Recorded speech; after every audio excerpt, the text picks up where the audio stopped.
Assalamualaikum warahmatullahi wabarakatuh. Puji syukur atas kehadirat Allah Subhanahu wa taala sehingga kita semua diberikan nikmat kesehatan untuk tetap bisa berkarya. Perkenalkan, nama saya Abdillah SKI Menkes dari Sekolah Tinggi Ilmu Kesehatan Baramuli, Program Studi Kesehatan Masyarakat. Penetapan saya sebagai dosen tetap di Stikes Baramuli sesuai dengan SK nomor 31/P/Baramuli/PG/Angka Romawi 10/2010. SK tersebut dirilis pada 10 Oktober tahun 2010 dan mengangkat saya menjadi dosen tetap sampai sekarang.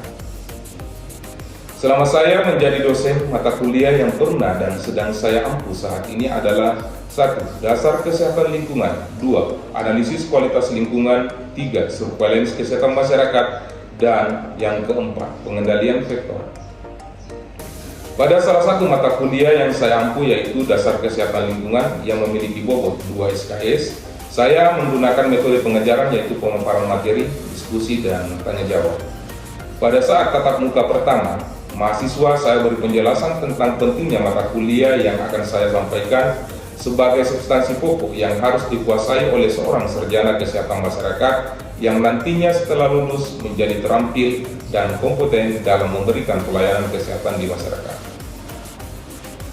Dalam rancangan pembelajaran semester mata kuliah dasar kesehatan lingkungan memuat capaian pembelajaran lulusan program studi yang terdiri dari unsur sikap, pengetahuan, kompetensi umum, dan kompetensi khusus. Untuk unsur sikap, capaian pembelajaran yang diharapkan yaitu 1. Berkontribusi dalam peningkatan mutu kehidupan masyarakat, berbangsa, bernegara, dan kemajuan peradaban berdasarkan Pancasila. Yang kedua, menghargai keragaman budaya, pandangan, agama, dan kepercayaan serta pendapat atau temuan orisinil orang lain. Dan yang ketiga, bekerja sama dan memiliki kepekaan sosial serta kepedulian terhadap masyarakat dan lingkungan. Pada unsur pengetahuan yang diharapkan yaitu 1. Menguasai dan mampu berkomunikasi dengan masyarakat dan melakukan analisis situasi masalah kesehatan masyarakat dan teknik pemecahan masalah. Dan yang kedua, memiliki penguasaan dasar tentang ilmu kesehatan masyarakat pada tingkat evaluasi yang menjadi substansi dalam meningkatkan kesehatan masyarakat yang setinggi-tingginya. Untuk unsur keterampilan umum terdiri dari mampu mengambil keputusan secara tepat dalam konteks penyelesaian masalah di bidang keahliannya berdasarkan hasil analisis informasi dan data. Dan untuk unsur keterampilan khusus terdiri dari 1. Memahami dan mampu memformulasikan evidence-based kesehatan ke dalam regulasi dalam rangka pengambilan keputusan di bidang kesehatan masyarakat. Dan yang kedua, mampu menguasai dan memahami dasar-dasar ilmu kesehatan masyarakat. Sedangkan untuk capaian pembelajaran mata kuliah terdiri dari 1. Mahasiswa diharapkan mampu menguasai konsep dasar kesehatan lingkungan. 2. Konsep ekologi dan kesehatan lingkungan. 3. Riwayat alamiah penyakit. 4. Pengolahan limbah padat. 5. Pencemaran udara. 6. Pengolahan limbah cair dan D3. 7. Hygiene dan sanitasi. 8. Aspek kesehatan dan penyediaan air bersih. 9. Pengendalian vektor. 10. Aspek populasi dan perubahan iklim. 11. Analisis mengenai dampak lingkungan. Dan 12. Isu-isu terkait kesehatan lingkungan pada masyarakat pesisir.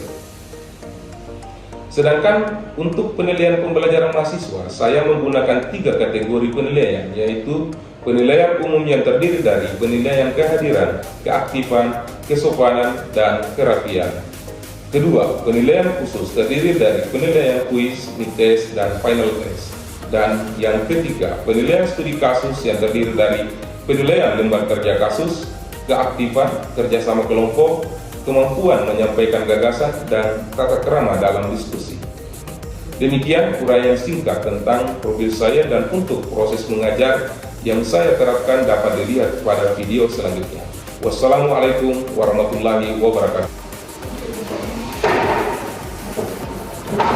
Bismillahirrahmanirrahim. Assalamualaikum warahmatullahi wabarakatuh. Waalaikumsalam warahmatullahi wabarakatuh. Jadi kita lanjut perkuliahan hari ini. Minggu kemarin kita membahas terkait tentang konsep dasar kesehatan lingkungan. Untuk topik kedua, kita membahas konsep ekologi kesehatan lingkungan. Namun sebelum kita lanjut, kita berdoa ya kepada Supri untuk memimpin doanya. Sebelum kita mulai pembelajaran, marilah kita berdoa menurut agama dan keyakinan kita masing-masing. Berdoa dimulai.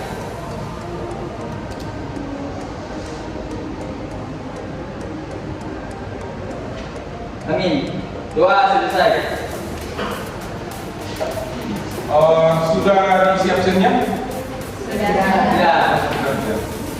Ya, jadi kita lanjut kuliah hari ini ya. Kita membahas tentang konsep ekologi kesehatan lingkungan. Sebelum kita lanjut, ada yang membantu saya jelaskan pengertian kesehatan lingkungan. Ada yang bisa bantu? Ada? Oke, silakan. Oke. Menurut WHO, Pesmin adalah suatu keseimbangan ekologi yang harus ada antara manusia dan lingkungan agar dapat menjamin keadaan sehat dari manusia. Oke. Ada yang bisa lagi? Atau sudah sepakat dengan apa yang disampaikan oleh Supri? Oke. Jadi kesehatan lingkungan ya, seperti dibahas tadi Pak Supri ya. Kemudian untuk konsep ekologi kesehatan lingkungan di sini adalah ekologi itu merupakan interaksi antara makhluk hidup dengan lingkungannya. Sebagaimana kesehatan manusia dipengaruhi oleh lingkungan, ya. Jadi manusia dengan lingkungan itu memiliki hubungan yang timbal balik, ya. Itulah prosesnya itu disebut dengan ekologi. Ekologi, ya.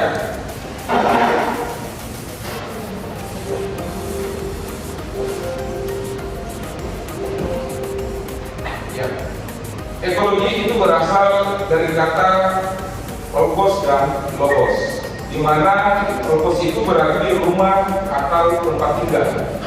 Kemudian logos adalah telah studi.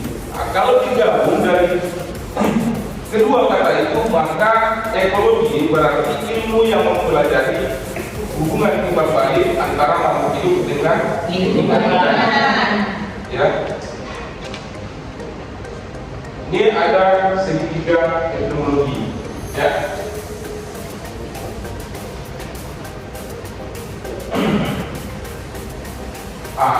Segitiga etimologi menceritakan ya antara keseimbangan antara lingkungan, agent dan host, ya. Jika terjadi ketidakseimbangan antara host dengan agent, maka lingkungan akan menjadi buruk, ya. Jika tidak terjadi keseimbangan, namun jika terjadi keseimbangan, maka lingkungan itu akan menjadi sehat, ya. Lingkungan ya dibagi menjadi tiga, yaitu ada lingkungan fisik, lingkungan sosial, dan biologi. Ya.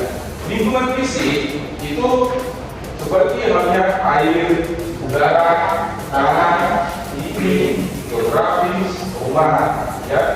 Kemudian sosial itu seperti status sosial, agama, adat istiadat, organisasi sosial, dan politik. Kemudian untuk biologi seperti mikroorganisme, serangga, binatang, dan tumbuhan.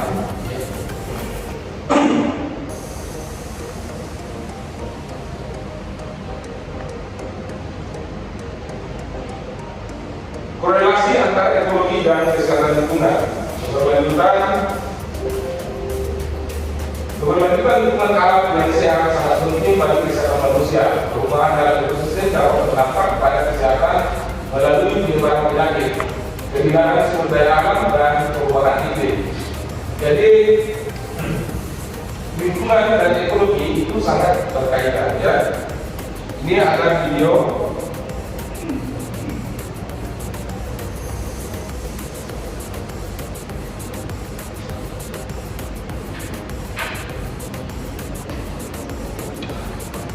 Kemudian kita lanjut ya.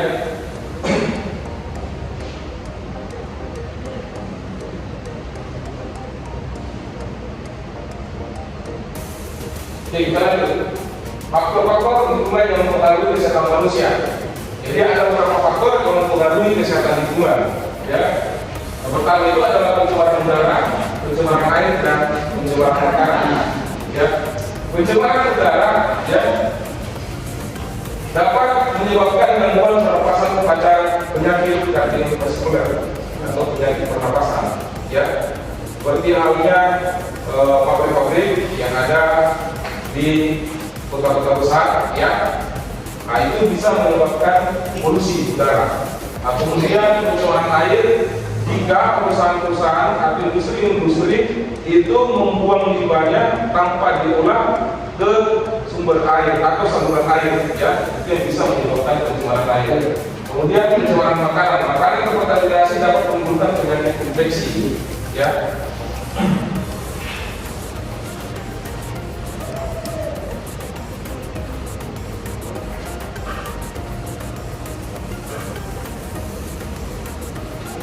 Aktivitas manusia terdampaknya pada lingkungan, ya.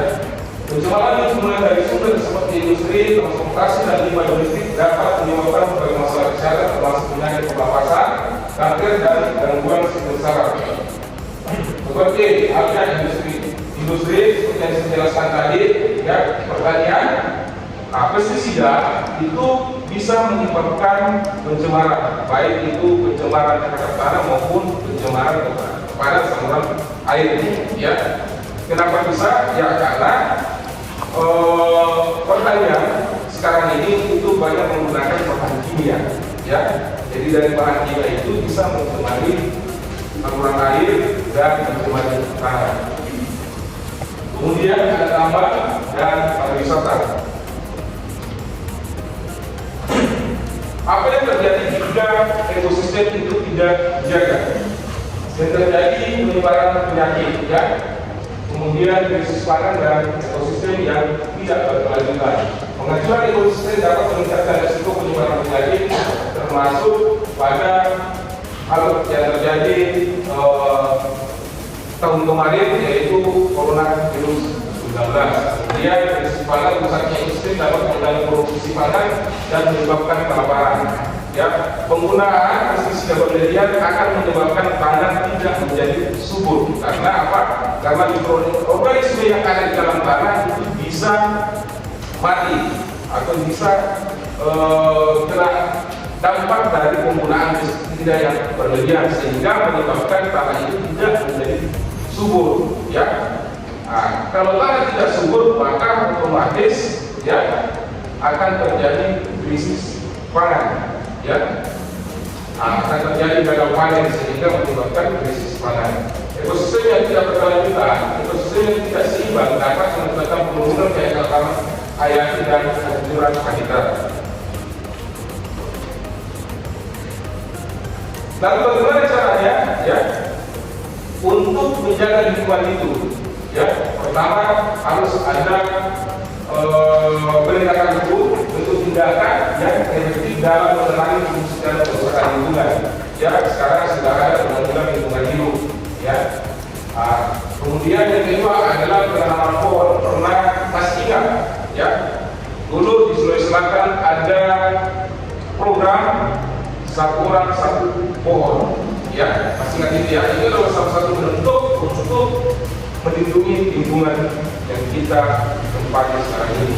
Kemudian yang ketiga adalah pengurangan limbah, ya, penggunaan sampah plastik. Ya, sekarang orang banyak yang bergantung pada penggunaan plastik, nah, termasuk ke pasar. Ya, ibu biasanya itu kalau belanja di pasar pasti menggunakan kantong plastik. Ya, harus dibudayakan bawa keranjang sendiri ke pasar untuk mengurangi penggunaan plastik yang berlebih. Bayangkan jika plastik itu dibuang sembarangan, itu lama baru bisa terurai. Butuh waktu yang lama untuk bisa terurai. Peran individu dalam menjaga kesehatan lingkungan, pertama kurangi konsumsi, ya. Dalam hal ini adalah konsumsi belanja yang berkaitan dengan penggunaan bahan plastik sekali pakai, ya. kemudian daur ulang dan kompos, kemudian gunakan alat belajar sendiri, ya, seperti yang saya sampaikan tadi. Kesimpulan, kesehatan lingkungan adalah tanggung jawab kita bersama. Yang harus kita lakukan adalah kita harus mampu mengenali masalah, ya, bahaya dalam kesehatan lingkungan. Kita melakukan apa yang perlu kita lakukan, ya, ada banyak kecil yang bisa kita lakukan untuk membantu lingkungan.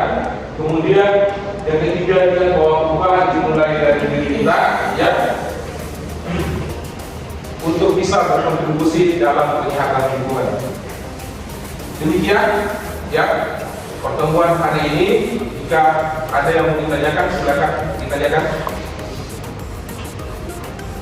Oke, kalau sudah tidak ada yang mau bertanya, terima kasih untuk pertemuan hari ini. Ya, insyaallah minggu depan kita ketemu lagi pada topik yang berbeda. Demikian, wabillahi taufiq wal hidayah. Wassalamualaikum warahmatullahi wabarakatuh.